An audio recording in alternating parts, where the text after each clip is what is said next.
Amanda, welcome to the show. Thank you for having me. I am super excited to have you on the show, so thank you for being here. I want to start off to take you back to Seattle in the 90s and look at it. I get this vision of like grunge bands. Like I can't not Nirvana in my head when I think about that time. But I want to take you back there. But I have a little different lens than a grunge band. I want to take it from the perspective of your German ancestry. Okay. So as you know, I'm here in Italy. This is new for me. I'm into this whole European vibe, but you sort of grew up with this German, background, this German ancestry. And you ate things like goulash and rotkraut. And you drank Fervensvision and Feuerzangenbowle. Yeah, but that only one. On Christmas. and speaking of Christmas, you lit candles, like real fire candles on Christmas trees.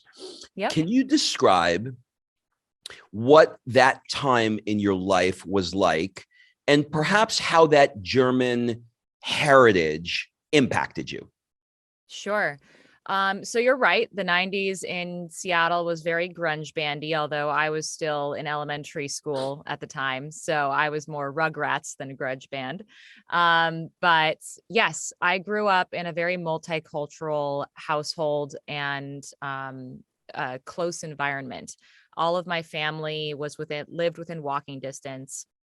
And despite the fact that my parents were divorced, like my dad lived 2 blocks away. So I very easily moved between households. I very much felt like I was a part of a small village, even though I lived in a big city. And I grew up with my Oma, who took very, very close care of me. She is a German woman. She actually was born in East Prussia and then grew up in Austria and eventually married an American soldier who was stationed in Germany. So that's how that whole love story came about. My mom was born in Germany.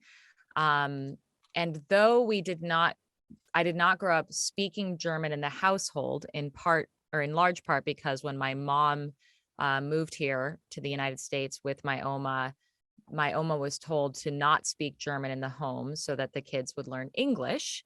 And that's how that bit of culture was stolen from us. But we still had a very German experience. A very sort of stoicism was a big part of it. Big family values, coming together at least once a week, the entire family to eat dinner together. Eating very, very starch and meat heavy dinners. And just, I think the biggest impression that was left upon me was just from a very, very young age, understanding that there are different cultures and different languages and different kinds of people out there in the world. I never, ever had this like shocking experience of coming into contact with a new culture and being like, oh, I didn't realize there were new cultures. Like that was deeply a part of my experience. Even moving between my mom's house and my dad's house, I had a sort of like culture shock in the sense that, my dad is a all-American hamburger helper, hot dog kind of guy. And my mom is we're eating goulash. So I felt like an international person ever since I was a young person. And it was always in my family's vision and in my own vision that I would go and study abroad, particularly in Europe. All right. So that's a perfect point. So around 15, you went on vacation to where I am now, Italy. And when you got back, your mom gives you a book and she gives you Under the Tuscan Sun. That's right. You've done your research. Good for you. But I got to tell you something really funny about this. So just weird shit happens, right? So I live, are you familiar with Florence at all? Yeah. Okay. So I live right on the Arno. I'm on Via Tornabuoni Street. So I'm literally on the corner of the Arno. And if you know where Ferragamo Museum, Ferragamo, the big castle I don't remember where that is, but right. yeah. You get the vision, right? So I'm right I there. got the vision. Yeah. So looking out my window now at the Arno and the city. And so I was looking out my window one afternoon, and I see this guy that's kind of like hanging out there. And I'm like, I don't know where I know this guy, but in my head, I couldn't figure out where it connected. And I remember that on Instagram, I saw Francis Mays, who wrote Under the Tuscan Sun, with this guy. And Huh. I was like, oh, I gotta. And so I went back and I look, and it was it was the photographer. She's writing a new book here in Florence. And so he's here writing a new book. And 2 days later, I'm walking down a random street and he's walking up. And I said, this is really weird, but now I've seen you twice. I think I recognize you from Instagram. And he says, I don't have Instagram. And I said, do you know Frances Mays? And he said, yes, I'm here shooting the cover of her book. How do you know that? And I said, I literally saw you out my window, and I told him the story, and now we become great friends. So it's just funny how life happens, right? So you get the book. Small world. So you get the book, you read it like the other 30 billion people who read it, and it inspires you. And you're like, I want to go to Italy, right? What was it for you at that age, at 15, that inspired you to say, I want to go there? So I wanted to be a linguist. When I went to college, I was studying multiple languages. I was studying German, I was studying Italian, and I decided that I wanted to go with Italian because I felt like as a linguist, I should have at least one Romance language that I'm familiar with, but I was more drawn to the European version of a Romance language as opposed to the very traditional, you go with Spanish here in the US. I wanted to have a sort of Eurocentric linguistic palette. And because I had visited Italy with my family, I had roots in a way. I felt a connection to that country more so than, say, France, which I had never visited. So I was studying both of those languages, and I actually applied to study abroad programs in both of those countries at the same time. And I happened, luck or unluck, whatever it may be, I happened to have been accepted into the Italy program first. So I decided upon Italy. I felt like that was a sign. I knew that there was a really great sister city program between Seattle and Perugia, which was this beautiful small town. It wasn't, like Florence or Rome, where there's big cities with big like foreign populations. I went into Perugia assuming that this was a more quote authentic Italian experience where I would be encountering more Italian families, and I just wanted a smaller town vibe. What I didn't know going into this was that there were actually two universities based in Perugia. One was the University of Perugia and the other was the Università per Stranieri. I thought that they only had the Università per Stranieri, which was specifically designed for foreigners who were coming to the country to learn the language.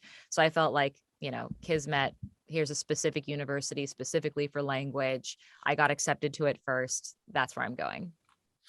So your Italian is really freaking good, and it's pissing me off a little bit because I am struggling. Stavo per chiedere com'è il tuo italiano. I am so jealous of that rolling R. I walked down the street here, and the other morning I said to somebody, "Buongiorno," and he goes, "Good morning." And I was like, fuck you. Do you have any idea how hard I have been working on that? Like, it's unbelievable at how it just gives you away. You know what I mean? Yeah. Like, how did you learn? How did you figure out the masculine and the feminine and the conjugations? And like that's a real question. How did you do it? Well, it helped that I learned it in an environment where I had no choice. I was in prison. I was on trial. No one was there speaking English for me. And I was just immersed. I was immersed and I was desperate to communicate. And so the practical answer to that is I blathered along like an idiot, and people made fun of me and laughed at me for my horrible Italian until I figured it out. And then I spent a lot of time reading Harry Potter books in the Italian versions of Harry Potter books, because I had read the version in English so many times that I was already familiar with the story. So it was much easier for me to accomplish the task of reading a book if I already knew where the story was going and I could just focus on the language. And then I like studying languages anyway. So I like taking apart the puzzle of any given sentence and like finding out, like identifying what all the pieces are and what they're doing. At a certain point, actually, a friend of mine came to live in Italy for a little while I was in prison so that she could come and visit me in prison. And she was struggling to learn the language as well. And so what I would do is I would write my letters to her in sort of 3 different languages. One was in English, and then one was in Italian. Like I basically would translate exactly what I was saying in Italian. And then below that, I would show how to pick apart the way that the sentence was coming together so that the English pieces were moving into the correct spots in the Italian. So like, a good example of this is ti voglio bene. You, I want good. So I would explain that to her and then I would say, okay, that equals I love you. But what's literally being translated here is you, I want good.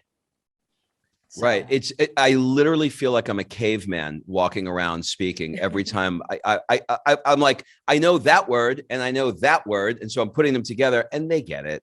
They understand it, but I know I sound horrible. All right. They so accommodate you. That's nice. they tolerate me. All right. So you mentioned the elephant in the room. There was prison, and anybody. Well, let's just say this: the time span of your life between 2007 and 2015 is well documented. You don't need me or you to go through that again. We're going to get into how you're going to use NFTs to actually go through all of this. We'll talk about that later. So do a Google search if you want to see between 2007 and 2015. What I'm interested in is picking the story back up on March 27th, 2015, when Italy's highest court ruled this girl's innocent. Okay.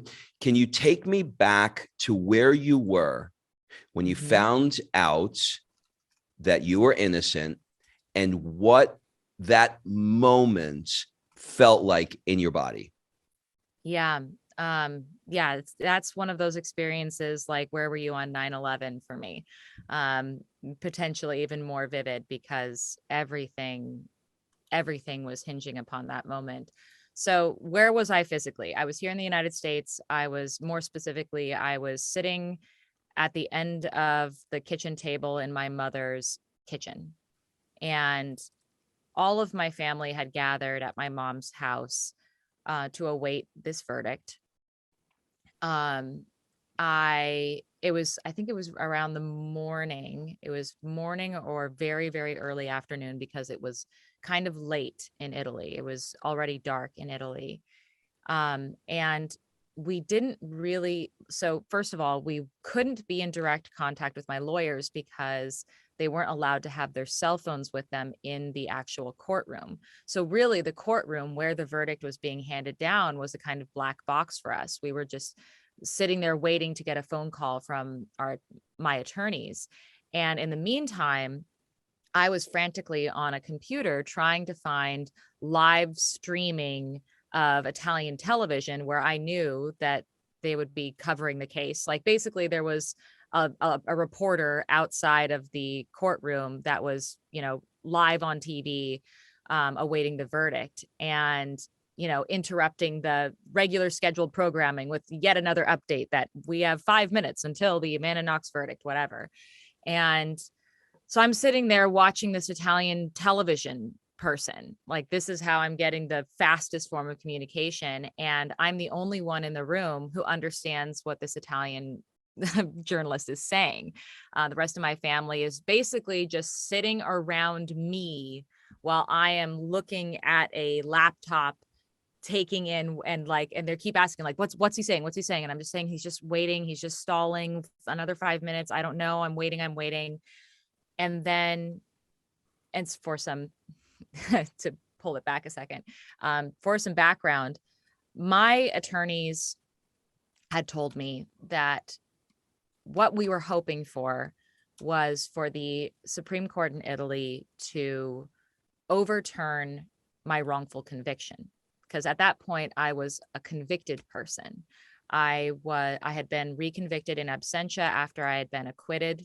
And I was basically waiting to find out whether or not I was going to be sent back for a whole new trial, or I was going to be starting an extradition battle. Meanwhile, Raffaele, my co-defendant, my boyfriend at the time, who only got roped into this whole story because he was my alibi, he was sitting at home with his family, and there were cop cars around the house ready to arrest him if the verdict came down. And so it was a very, very heightened emotional moment. I knew what he was going through. I knew what I was potentially about to go through. So my best case scenario was that this wrongful conviction would be overturned and I would have to go back and face yet another trial. So when the verdict came out, the person, first of all, the journalist who was like, I'm getting news from the courtroom, blah, blah, blah, blah. He's like shocked. He's like, oh my God, they're innocent. They're found innocent. It's over. And I immediately just like gasped. At no point did I feel like that this burden was going to be lifted from my shoulders that day. So the immense like bursting forth from this like heavy weight, just like I felt like I had burst through water and I was just sucking in like life air. And my whole family had no idea what my gasp meant. They were like, Right. wait, what happened? What happened? It could have gone either way. It could have gone either way. And I was shaking. I just said, it's over. And I just kept repeating that. And they were like, what do you mean it's over? Because of course, that's not what our lawyers had prepared us for. And I was like, they're saying I'm innocent. They're saying that it's done. It's done. And so immediately everyone's crying. Everyone's laughing. I'm shaking. I immediately call up Raffaele and I'm in my squeakiest voice. I'm just like, it's over. Oh my God, we're free. And the feeling that I had, was like, I'm not a prey animal anymore. Like I had felt like for the past 8 years of my life, I was being hunted down by a malicious wild animal that was completely unpredictable and impulsive and vicious. And I had no control over it. I just had to keep running.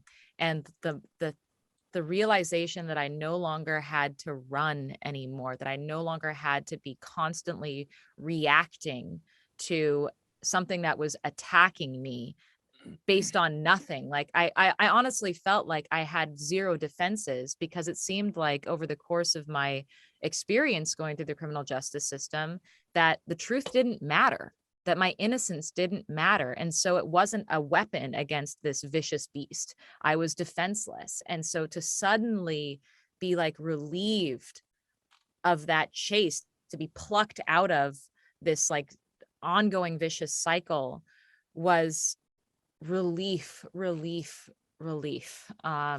How long did it take for the adrenaline to stop in your body, where you, like, I'm putting myself in your shoes and I'm thinking like, okay, that moment, holy shit, this is over. It's really over. But then you go to bed and you wake up the next morning and you have to be going, was this a dream? Did this is it really over? How long did it take for you to finally go, it's over? Was it instant? Was it over time? Or is it still not there?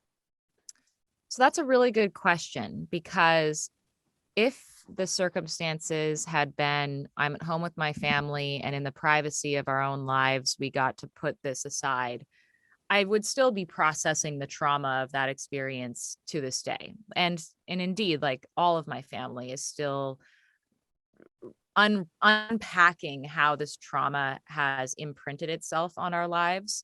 But the further that wasn't even the circumstances I was in. Now there are TV trucks and journalists who are parked outside of my house who are not going to leave until I give them a statement.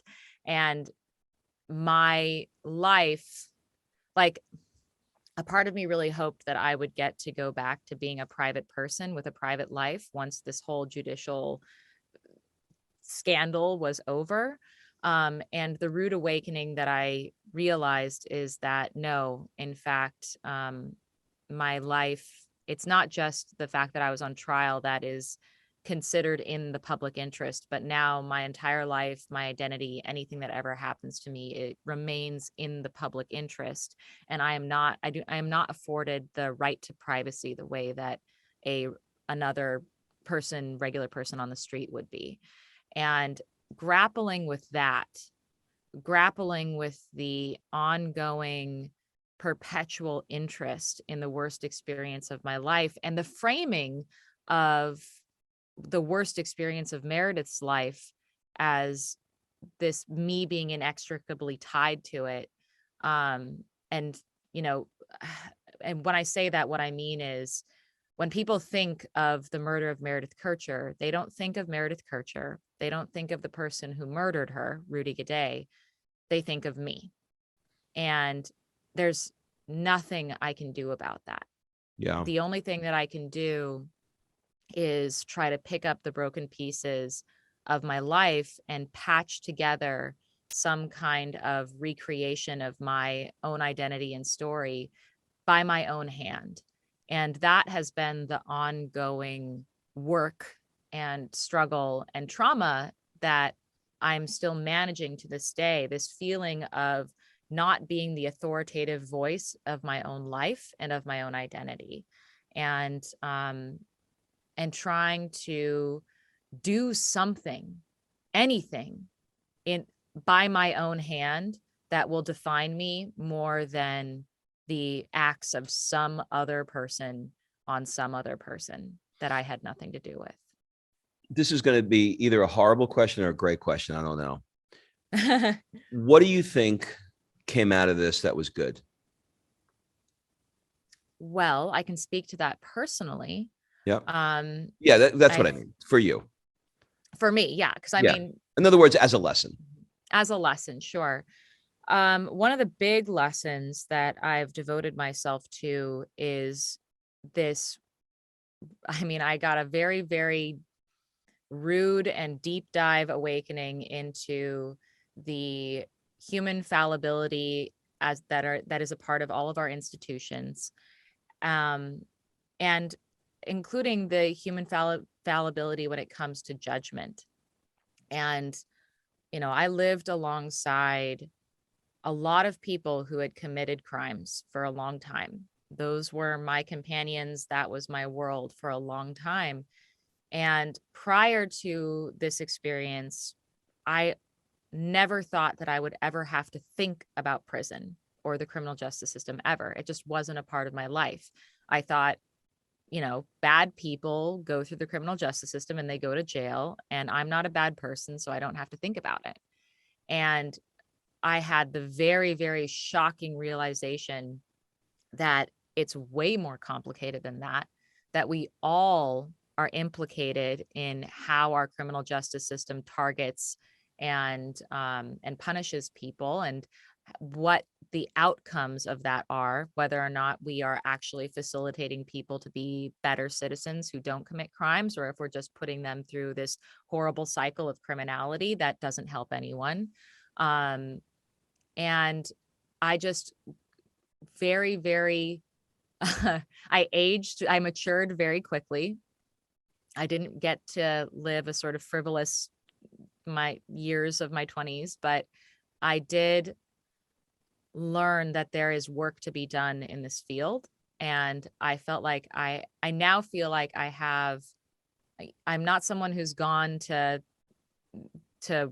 you know, school to study this. I'm not someone who works in law enforcement, but I am someone who knows the realities of this world and knows more than I should ever know about why people commit crimes, what we can do about it, how can we change things to make it so that innocent people are less likely to go through the experience that I've been through, and what kinds of things innocent people need and that they don't get, like what kind of support they need once they're released. All of these are issues that need work that I never, ever, ever would have even dreamed of had I not been through this experience.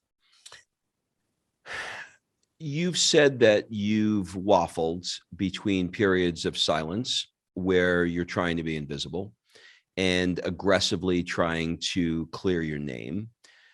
Where are you on that spectrum today? Yeah, that's interesting.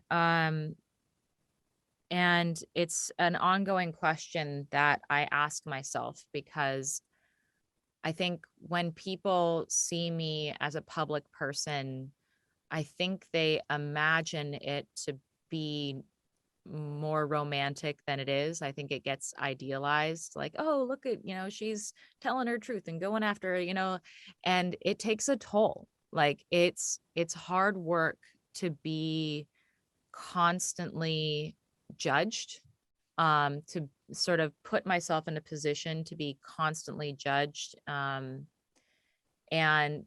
yet I feel compelled to respond when I see people being hurt. I it's my sort of care harm foundation. When I see that harm is being done and that I can do something about it, I feel the need to step in, which is why I have pushed to talk about broader issues that I learned, like the experience of imprisonment, the experience of judgment, the experience of public shaming. These are all issues that didn't just happen to me. They happened to a lot of people. The other side of it is that I know that through no, fault of my own or whatever, like my wrongful conviction case became international headlines for over a decade. And the vast majority of wrongful conviction cases do not get that kind of coverage. And a lot of people spend a lot more time in prison than I do for things that they never did. And they don't get a voice. They don't get to, people don't listen to them and people don't relate to them. A lot of times they're people who come from way worse circumstances than I did. People who are poor, people who are dealing with either neglect or abuse in their home life. That's why they, as a human being, were sort of just thrown away, like, oh, you might as well have committed the crime because you're the type of person who would have committed this crime. And I do not fit that category. And so when I go in front of people and I say, hey, it could happen to you, people understand it more. It speaks to them more. They get it, because I'm this college educated girl from a middle class family, grew up in the suburbs, had everything going for me. Nothing bad had ever happened to me. And yet it also happened to me. So I feel like I'm a little bit of a bridge builder. At the same time, I got to say, like, since becoming a mom, it's funny. Part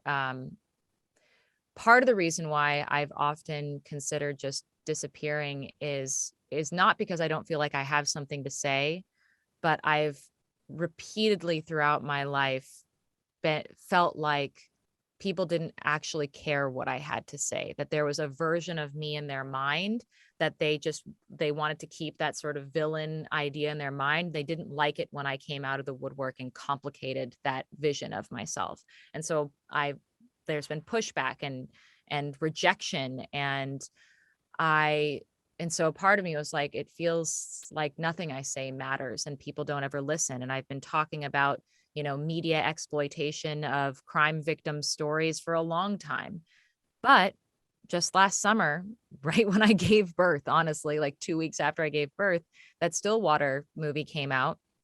I wrote a piece. I actually wrote a Twitter thread about how I felt exploited and how this was a problem in the media industry and the social media industry and the Hollywood industry. And maybe, just maybe, we should be mindful of that when we're taking other people's stories and turning them into entertainment content. And for Sorry to whatever interrupt you. reason, Just for context, Mhm. I've not seen the movie, Mhm. and I'm sure people listening don't know exactly what you're referring to. Can you explain the Stillwater and Absolutely. how it relates to you? Absolutely. So, um, Tom McCarthy, who's famous director, created a movie with Matt Damon as the star, called Stillwater. And the premise of Stillwater is a father from Oklahoma goes to France in order to help prove his daughter's innocence. She has been implicated in the murder of her roommate with whom she had a sexual relationship. And so that's the story. And I had no idea that this movie existed until headlines started coming out saying, hey, Stillwater, you may remember this story as being inspired by the Amanda Knox saga. Indeed, they call it like the sordid Amanda Knox saga.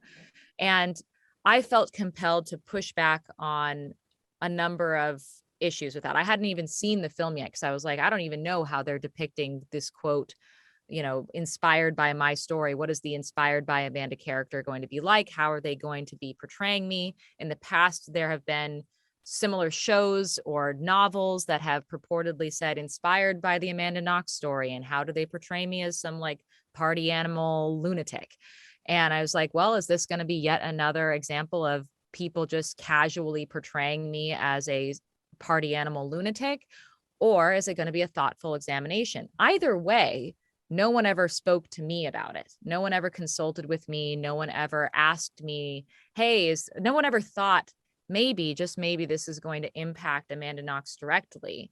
Even if we call her Abigail or whatever it is, people are going to understand that this is Sure. Amanda. And indeed, when they advertise the film saying inspired by Amanda Knox story, it gives the impression that somehow I'm involved. I've been consulted, whatever. And the reality is no. As a quote public figure, I don't have any say and I have no recourse. And I wasn't attempting to be litigious when this movie came out. I mostly wanted to start a conversation and say like, hey, I don't know if you realize this, but people who find themselves at the center of true crime stories, our stories are constantly exploited and no one ever bothers to like ask for our consent, think about how it's going to impact us. And I think that that's a question we should talk about, because when we talk about, appropriation in these stories, there's a lot of conversation in Hollywood about a reckoning of cultural appropriation. And when we've, used people's identities as stereotypes, like the thug black guy in all the films, like are we in some way misrepresenting an entire community and not giving them a voice in their own portrayals in these stories? Well, that's a really important conversation to be had. We're not having that same conversation about actual individuals who are named, who have, when we are talking about their actual worst experiences that we've pulled from the headlines to inspire our fiction. So I just wanted to propose that idea. Maybe we should be talking about that. And for whatever reason, I am still a little bit perplexed by it. It resonated this time. The Atlantic picked it up as an essay, and I have been a little bit more public since, speaking about, again, like, first of all, how was my own story misrepresented? Who got to author that story? Have I had a role in the authorship of that story? The answer is no. And if I were the author of that story, how would I go about it differently? And one of the big ways that I point out to people is this never should have been the Amanda Knox saga. The Amanda Knox saga refers to the murder of Meredith Kercher by Rudy Gaudet. And the fact that nobody remembers that is a huge, huge disservice to the truth. If you want to talk about my own saga, you need to be able to separate it in your mind from what Rudy Gaudet did to Meredith Kercher. Yeah. Because if anything, I'm an indirect victim of his actions as well. Yeah, for sure. When one hears the name Amanda Knox, it conjures up all sorts of images, right? what is it like for you? I always try and put myself in the person's shoes. What is it like for you when you pull your credit card out and somebody sees the name Hmm. and looks up and goes, "Are you that Amanda Knox?" Or what is it like when you make a reservation and you Hmm. say, "Table for two, Amanda Hmm. Knox"? Walk me through or tell me any story that comes to mind, either good or bad or indifference, about your name. Sure. So what I can say is that happens quite often. So I go to pay for something and somebody recognizes my name. They look at the name, they look up at me, they like that sparkle of You know the recognition look. happens in their eye. The look, I know the look. A celebrity will Um, tell you that they know when they walk into a room, when they get the eye raises, that somebody will go, "Oh shit, it's going to be one of those things." So mhm. you have pattern recognition now. You've seen it. Oh yes, I've absolutely seen it. And for the record, I don't ever really put my name on reservations. I put my husband's name. Mm-hmm. Even when I get like, say someone is picking me up from the airport, they'll hold that little like sign. It's never my name because I just don't need to be advertising attention to But myself. what about before him though? Before him, Yeah, occasionally I would do just Amanda, or I would give a pseudonym. I pseudonym. wrote under a pseudonym for a long time for a local newspaper.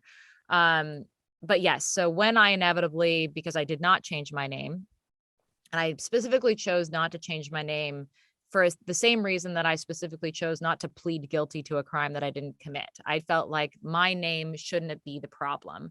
And if I change my name, that's a little bit me sort of giving in to the problem is Amanda Knox, not the problem is everyone else Yep. and their problem with Amanda Knox. Yep. So today, it comes in all stripes because the vast majority of the people I meet in person are actually kind. If they recognize my name, it runs the gamut from someone being sort of like very sheepishly like, oh my goodness, it's you. Oh, excuse me. Your total is $7.95, or it's somebody who's saying, I've actually had really nice experiences where people have said, I'm anticipating them saying, oh my gosh, I followed your story. But what they'll say is, oh my gosh, I listened to your podcast Labyrinths and it's awesome. Thank you for making that. And I'll be like, Wow. oh, thank you. Yay. Oh, Wow. good. I'm recognized for something I want to It's be that recognized one. for. Yeah. But then I've had the bad ones where it's not, a lot of people assume that it's going to be like the versions of online trolling where people are just like murderer to my face. That doesn't happen. What Mhm. happens is people start interrogating me about what The they've story. seen in the media. So like, hey, you're Amanda Knox. Did you really do cartwheels in the police station? Because I always thought that was super weird. Why would you do that? And like, as if I'm just there to answer questions about the worst experience of my life to sate their curiosity. Like, I'm not on trial for you right now. So I'm not going to just talk about the worst experience of my life to a perfect stranger because you've had unprecedented access to it in the past. And that is the problem of this feeling that because they've had unprecedented access to it in the past, they are entitled to that access in the present. And I struggle with what to do about that because the last thing I want to do is have a bad encounter with someone who's already predisposed to be judgmental towards me and then have them go on Twitter and talk about how much of an evil bitch I am. Sorry, I don't Yeah. know if you allow swearing on your I've on your podcast. I've sworn 9 times already. Right. I will say one situation that was really bad was a roommate of mine wanted to adopt a dog, and he adopted this dog from a local shelter, and the shelter was very specific about like they're about having everyone who's going to be living in the household with this dog coming in and meeting them so they can get a sense of like, is this dog going to be safe? And Mhm. if so, of course, I'm living with, this is my roommate. So I go with him, I meet the dog, I fill out a questionnaire that's like, oh, how much time does the dog, like, what are you going to feed the dog? Whatever. And it's not my dog. It's my roommate's dog. I just have to go there because I live in the same house as him. Well, this dog happened to have a it broke out of things. Like it had a problem with just like being in enclosed spaces. Like it was known for escaping people's yards. And that's why it had been brought back to the adoption agency. It was a dog that had issues like that. And one day it broke out of our house by jumping through a window. Like it was desperate to get out of our house. It jumped through this window. And in the process of jumping through this window, it hurt itself because it jumped through a window. Mhm. Not badly, just like a few scrapes and cuts on its paws, but like still, it was just, and it was so traumatic that my roommate was like, I don't know if I can handle this dog. I don't have a big enough yard for this dog. It clearly needs extra attention. So he brought it back to the shelter, like every other person before him. And the shelter people looked at the injuries on this dog and then went to Twitter to say that Amanda Knox had been cutting up dogs and how much of a psychopath I was. And I like noticed this one day on my Twitter feed because they tagged me and I was like, oh my God, I had nothing to do with this dog. They knew this dog had a history of breaking out of people's houses and yards. And yet they decide that because they've heard a horrible story about me once, that they're going to assume that I purposely harmed an animal, like with no evidence whatsoever. Like I was shocked. And my roommate was furious. He went back and like tore them a new one because he was like, how dare you? Like she's gone through hell and you're giving them food for trolls who are now going to talk about how I'm like an animal sacrificer. Like it was outrageous. And so again, it's that like, okay, here I am just trying to exist as a person in the world. Regular things happen, but I know that there are some people out there, a lot of people out there who are always, always, always going to assume the worst about me and blame me for things that I had nothing to do with. Do you find yourself not wanting to be public? In other words, when you go on an airplane and somebody's looking at your name, they may, in a professional environment like that, they may not want to say, are you but you kind of look and go, I know, I know that look and I know that they know, but they're not saying anything. Mm-hmm. For me, it would make me feel like, fuck it. Like, I don't even want to go out there in the world because I know that when anytime somebody sees it, it's a thing. And I'm using the word celebrity because there's no other word I can think of, or no other group of people I can think of that have to endure this kind of thing. Mm-hmm. Does that ever come up for you where you're just finding yourself retreating more, or not wanting to use your name, or not wanting to, like you have a kid now, right? Now you got a whole new set of circumstances. You got the PTA. Now you're Amanda Knox at the PTA. Do you know what I mean? Like, yeah, no, I hear you. And you're right to bring up my daughter, because the big thing that I've been weighing now is how this is going to impact her. Yeah. And, gratefully, most of the time I'm working from home and we live in a kind of isolated community. So right now that she's a baby and isn't aware of all of these things, like we're sort of in this nice limbo space of it's not yet going to impact her. But I do worry about how it's going to impact her, because if I'm living in the shadow of my own wrongful conviction, I struggle with that. The last thing I want for her is to live under that shadow as well. And I think, a part of me does often fantasize about retreating, but the reality is that I tried to retreat. When I first came home, I tried to just go back to my life and be an anonymous, quiet, not in the public eye person. And I was constantly chased down by paparazzi. And at all points in my life, I tried to keep the location of my wedding and the date, like all of that, very private.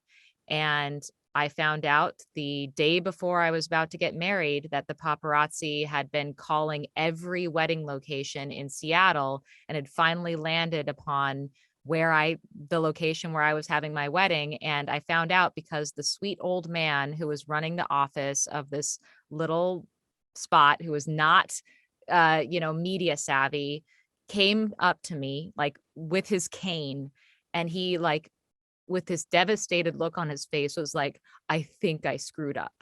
Oh my God. And he didn't say that, you know, it was Amanda Knox's wedding, come and visit, like, here's our address. But he did, like, when the person was like, we're calling from the Daily Mail and we're wondering if you have a wedding this, you know, tomorrow. He was like, oh yes, we have a wedding planned tomorrow. Yeah. And then afterwards he was like, oh no. He was answering a Like, question. he was just answering, and he was just like, oh no, they're going to come now. Just in case it's Amanda. And so, you know, I had to I had to hire security for my own wedding that I was not anticipating at the very last minute to make sure that people weren't going to be sneaking into my wedding to try to get pictures of me on my wedding day. Well, listen, Like, about that wedding. You had one hell of a wedding. We're gonna talk about that crazy wedding that you had, because that is not a normal wedding. There's a couple of things as we start moving towards wrapping. There's a couple of things I want to bring up, and that's one of them. I want to talk about your wedding, but we're going to get there in a second. In 2017, you spoke publicly alongside Macklemore, Seattle's own Macklemore. That's right. And the other one who's got a little story, Monica Lewinsky, right? Yeah. And you spoke about your experience at the Italian Innocence Project. How did that influence the kind of work that you're doing today? That's a really great question. So first of all, being given that opportunity to speak publicly for the first time about my experience was very mind-opening for me, because it showed me that all of the things that I had learned from my experience may matter to people. It genuinely was an eye-opening experience to me, where I thought, oh, maybe I can actually have a conversation with this horrible experience, and I can be one voice in the, you know, thousands of voices who are talking about this, and I have something worthwhile to say and that people are going to listen to. And Monica, I was terribly nervous going into this thing. You know, second guessing myself the entire time. Are people going to throw stuff at me? Like, I had no idea how people would react to me. And I knew that Monica was going to be speaking at this same event. And, you know, Lance Armstrong and Macklemore, and I think a Hell's Angel, the subject of the Sounds like the beginning of a bar joke. Three, you know, Lance Armstrong, a Hell's Angel guy, and Amanda Knox walk into a bar. Yeah, and the subject of the whole thing was controversy. So again, like, okay, here I am, a public person who's controversial, great. But I got to tell my side of it and what it feels like to be considered a controversial person for something that I had, you know, that was not ultimately my fault. But again, I was super scared going into it. I had no idea if anyone would really care or listen.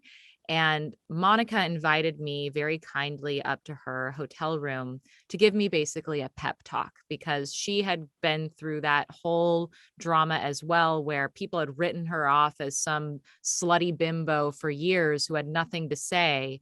Yep. And she had finally come out and given her TED talk that was really well received, really well done. Yeah. Speaking about like the punishment of shaming and of dehumanizing people. So we had a bond because we had gone through somewhat similar experiences. And she gave me a pep talk about, like, you know, walking into that environment and how to like prepare myself emotionally, how to take care of myself afterwards. She really big sistered me through that experience, and we've remained in touch ever since. And that began my journey of articulating aloud not just what happened to me, but what it all means and what lessons I've taken away from it that I potentially think could be, you know, helpful to others. I don't assume anything about what's going to be helpful to others, but I have had the experience of people asking me, reaching out to me on Instagram or whatever, saying like, hey, I'm going through a really terrible moment where I feel like no one is really, you know, giving me the benefit of the doubt. How do I deal with this emotionally? And so I've, you know, walked people through the experience of standing strong in the face of adversity, of coming away from traumatic experiences unbroken, like battered but unbroken, and taking whatever it is that life throws at you, because life throws something at all of us, and making the best of that you can from it, which is all you can really do. How did you become as articulate as you are? um I'm not just blowing smoke. You are extraordinarily articulate. And if I go back and I listen to this podcast, there's no uhs and ums. Like, you're tight. Like, you speak in prose, like perfect prose. Where did that come from? It's funny that you say no ums, because very often whenever my husband like is in an interview with me, he'll point out all of my likes and ums. Well, look, here's the thing. If you edit out those fillers, those likes, and even a few of the ums, then you become the weird person that doesn't blink. Do you know what I mean? It's like you're like, sure. Like you're not You're human. data at that point. You're data. Like, you're data. Yeah, exactly. But is that an intentional thing where you are doing work to improve that? Does it come naturally to you? Was it something in jail where you had so much time to read that you got really articulate? Like, where do you think that comes from? I think a number of things. And I'm glad you brought up the prison aspect, because it's true. I spent a large quantity of my time reading, just reading and writing. So for a long time, I spent more time reading and writing than talking. The other part of it is that I think it comes slightly from learned paranoia, simply because in the past, I've understood that any wrong word taken the wrong way could be used against me. Got it. I've been very mindful of how I communicate my ideas. I feel like I'm less paranoid today, but I have a learned introspection and self-editing to my approach to speaking, because I am self-editing. Like, I'm trying to articulate my thoughts in my mind in the best possible version of them, so that I don't get attacked, honestly, because I've just had that experience of, again, people assuming the worst about anything I do or anything I say. But beyond that, I have been haunted by the why question. Why did this happen to me? Why do people judge people the way they do?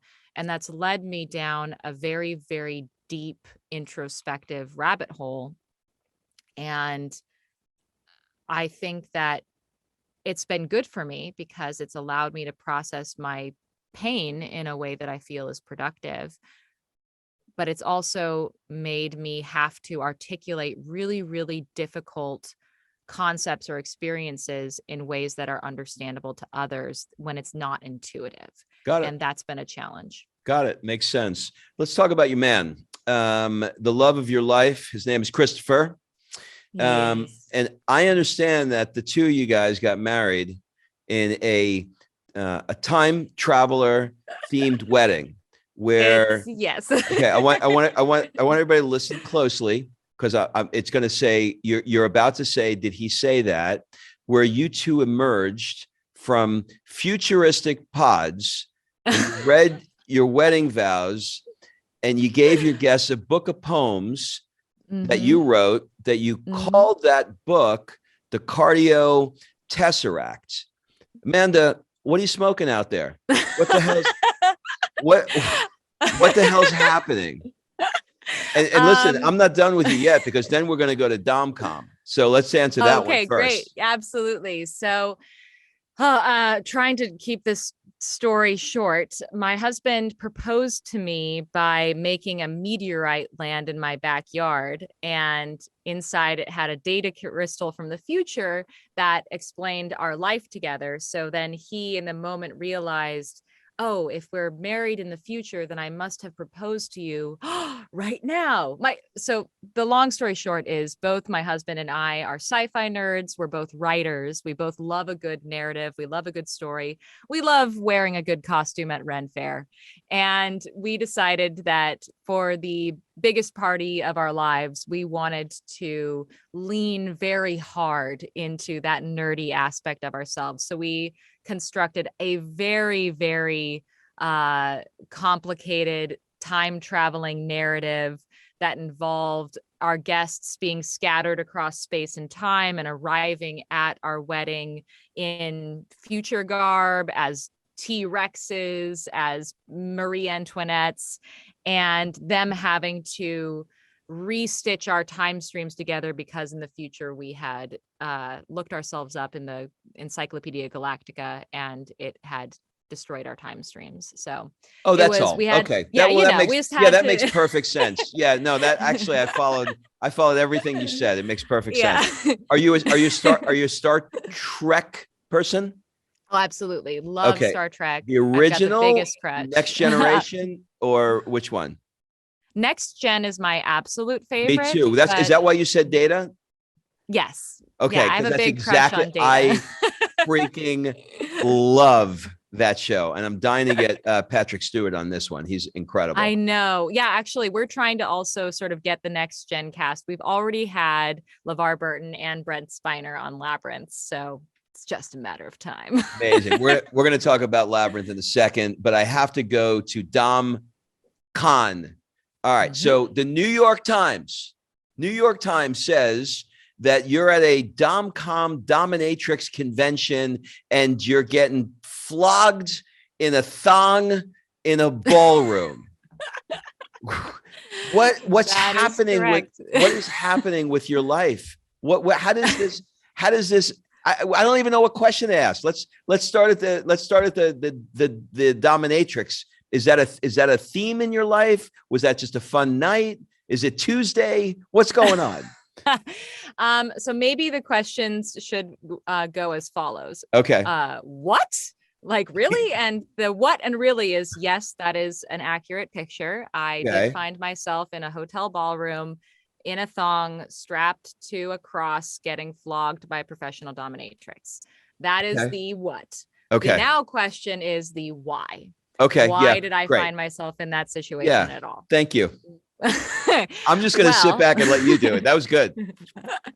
The why is because I was exploring certain themes at the time of the vilification of women and women's sexuality. And one of the things that had always troubled me about the case was how my own very vanilla sexuality was twisted and warped to portray me as a kind of femme fatale dominatrix who used men to commit violence against other women. And I've often, people have interrogated me since then about my sex life and were you really a kinky person? And my response has always been no, but also even if I were a kinky person, it shouldn't have mattered because kinky people don't just murder people. Like that's a gross misrepresentation. It's a gross misrepresentation of a legitimate kinky people subculture. It's kinky people. But like I had also never met a kinky person. And so a part of me was like, I wonder what kinky people think about their lifestyle and sexuality being used to vilify people. So what I did was I started researching professional dominatrixes, and the premier dominatrix is a wonderful woman named Mistress Cyan, who's based in LA. And she's older now, trans woman who has just been a leader and a community builder in the kink community here in the United States. And she started this convention called DomCon that was, it was a place where people who very much had to live this sexuality that was stigmatized in their own local communities, they could really just spread their wings and network and learn things from other people who are in the kinky community. And I reached out to her and asked her if I could have an interview, if I could talk to her about DomCon, if maybe I could go and see her work at DomCon. But I wasn't even sure if that was okay because I was like, I'm not even a part of this community. Am I a weird lurking person who's just a peeping Tom on this community. I didn't want to be that. And she said, no, you can come as my special guest. So she invited me as her special guest to this event. I sort of shadowed her throughout the entire event. And I felt like I would be doing a great disservice to her profession if I did not actually Get flogged. submit myself to her good graces. Is the So way what I is will, it? I'll What call is it? What does it feel like to get flogged in a thong? You know, going into that ballroom, I was deeply, deeply nervous because, again, it's me. And the last thing that I need is for people to be like, oh, look, Amanda's at a dominatrix convention. Of course she is, because she's a sexual psychopath. Yeah. So I walked into that space being very nervous. But what I had discovered in the few days that I was there immersed in the kink community, is that the kink community is so just sweet and respectful and thoughtful and considerate. And at no point during my time at DomCon did I feel singled out. Did I feel judged?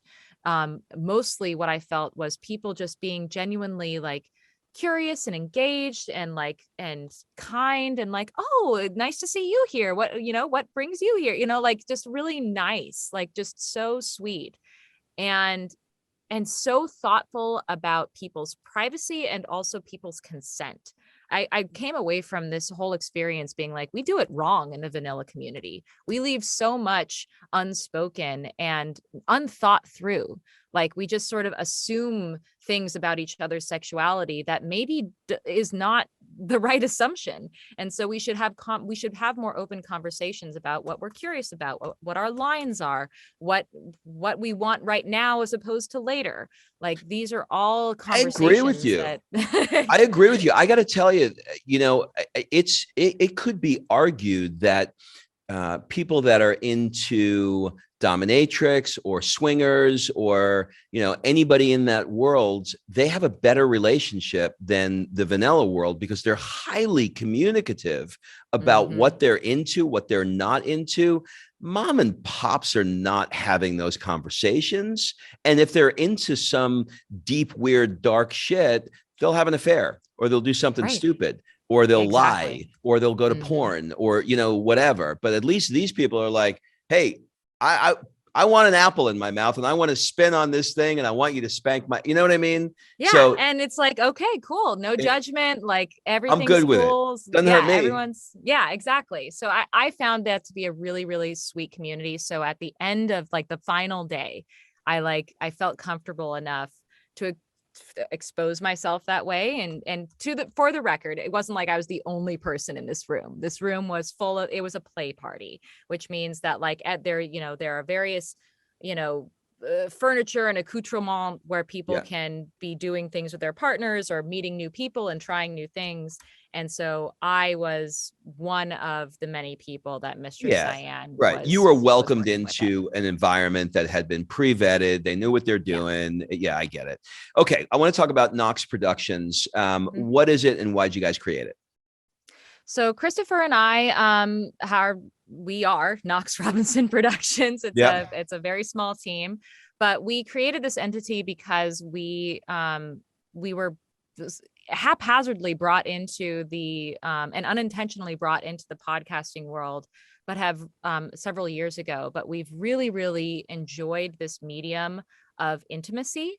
We found that people, so we can talk about really intimate stories with people. People feel really comfortable when they're not necessarily on camera. There's something about like just the hearing someone's voice, but not being, I feel like even this DomCon episode of the podcast that you're referring to, it would have been a very different episode if you had actually seen me on the cross getting flogged, as opposed to like hearing me talk about it and with the kind of intimacy that I've had, or like when I did my miscarriage episode. It's very different if you were seeing the blood in the toilet as opposed to me just talking about it and talking about my feelings. So we've really, really enjoyed this medium where I feel like we have the time and space and flexibility to craft really thoughtful, well-researched stories while also arriving at a very intimate place with our guests and using this as an opportunity for them to have their own voice in their own story be the primary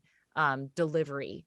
I've very often been very disappointed in traditional media because it's very fast moving. It feels like nobody has the time to do the homework in order to get the piece right. They just want the sound bite that they've already pre-imagined. And if you don't deliver it, they're going to take something that you said out of context. They're never going to get the story at its heart. And when Chris and I are working independently like we do here, we can take the time and and our only agenda is to get it right in the eyes and the voice of the person that we're talking to. So it really matters to us. Are you going to, is this like a podcast network where you're going to have different shows under your umbrella? We would love to do that in the future. Right now, we don't have the capacity but we are in a building space right now. We are working on hiring an audio engineer to assist Chris with audio engineering so that we can expend more resources on not just our stories, but other people who have interesting stories to tell as well. I feel like I'll stick my 2 cents in where it doesn't belong, but for whatever it's worth, do you know what Gimlet is? Have you heard of Gimlet? Gimlet. I feel like I've heard about Gimlet. Tell me more. Okay, so Gimlet, he was the guy who created it. I forgot his name. He was an NPR show reporter guy, and he had spent like 15 years crafting. NPR. This just highly produced, incredibly well done shows. And he went out and he decided that he wanted to start a podcast network, and so he needed money and he had no idea where he was going to get the money to do this. So he created a show. I don't remember the name of the show, but let's call it The Pitch. That's not it, but it's something like that. And he did a podcast he had a recorder in his house and him and his wife were talking like, we got this idea to create this podcast network. And, I got to find investors. And then he would take the recorder on these pitches that he would do. And one thing led to another. And the guy who he was pitching said, it's the worst pitch I've ever heard, but your passion is so good that I'm going to give you the money. So he gives him $5 million.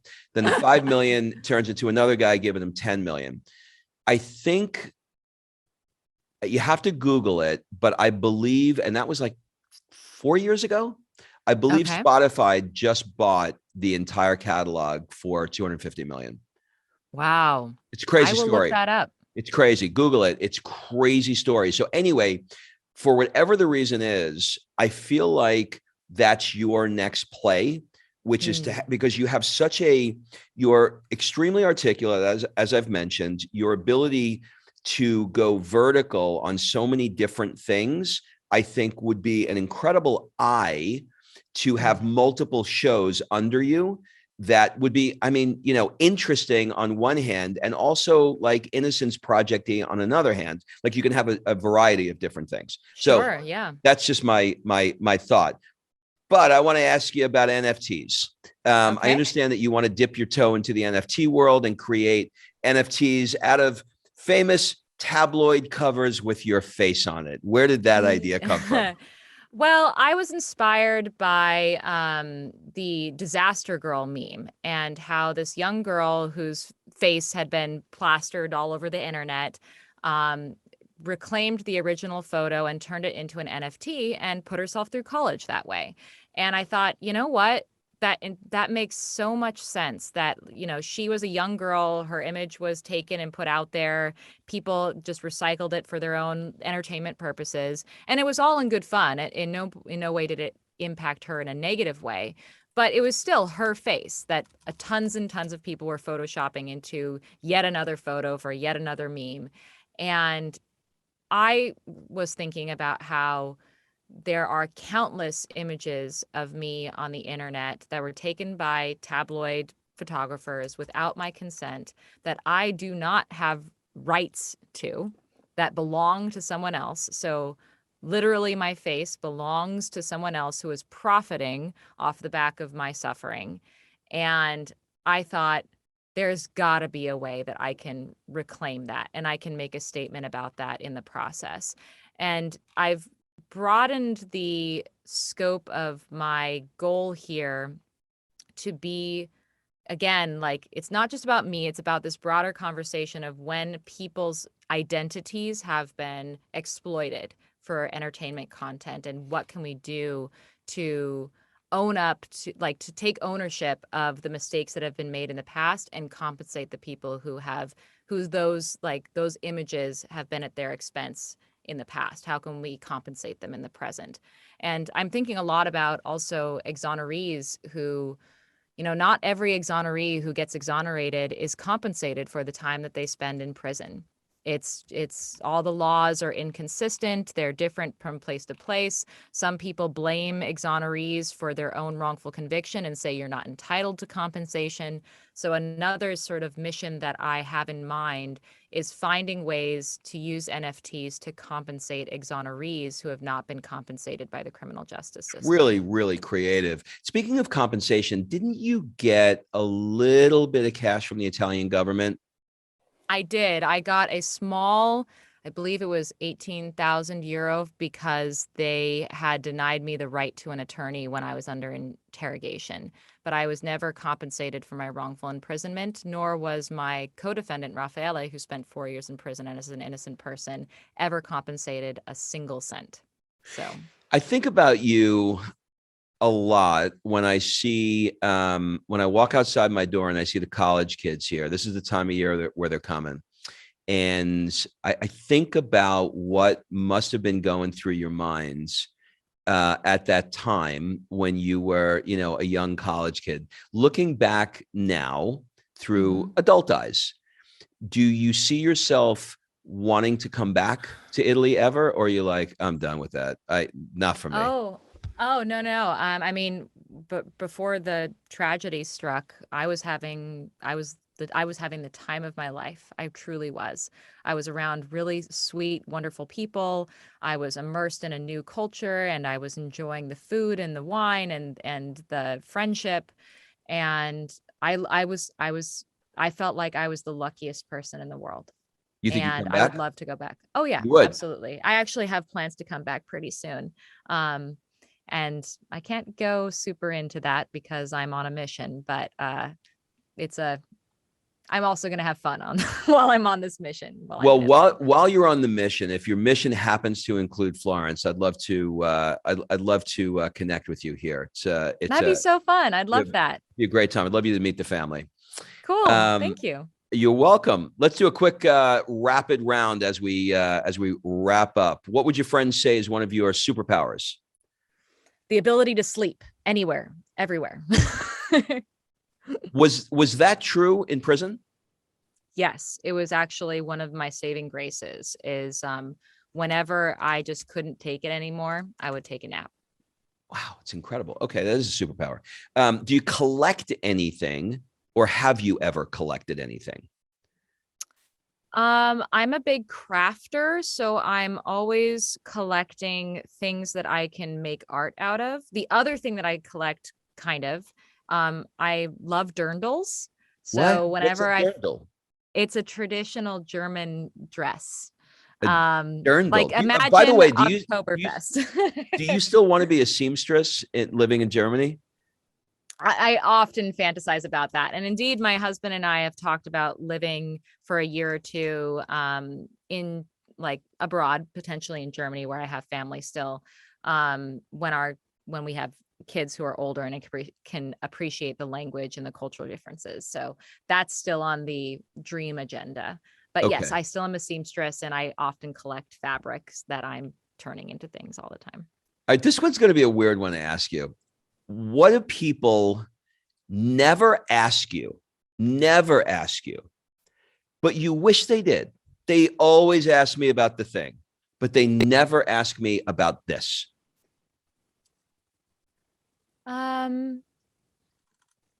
Very few people ever ask me about what it feels like to have lost a friend to murder, because people forget that she was my friend.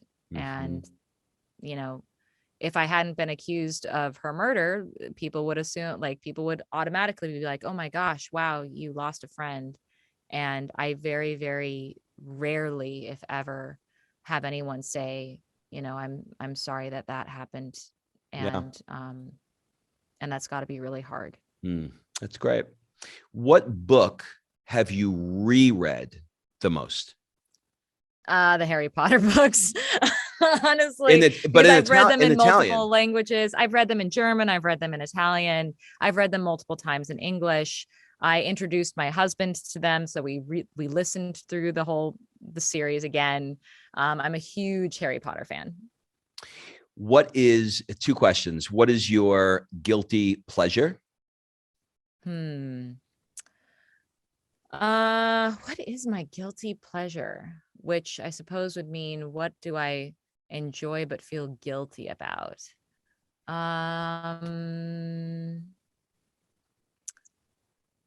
Foot massages. I am constantly demanding my wife actually sends me TikTok videos of how to do it.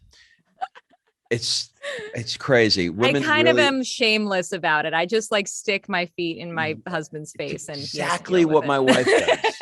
She does the exact same thing. All right, last question. What one question would you like to ask me?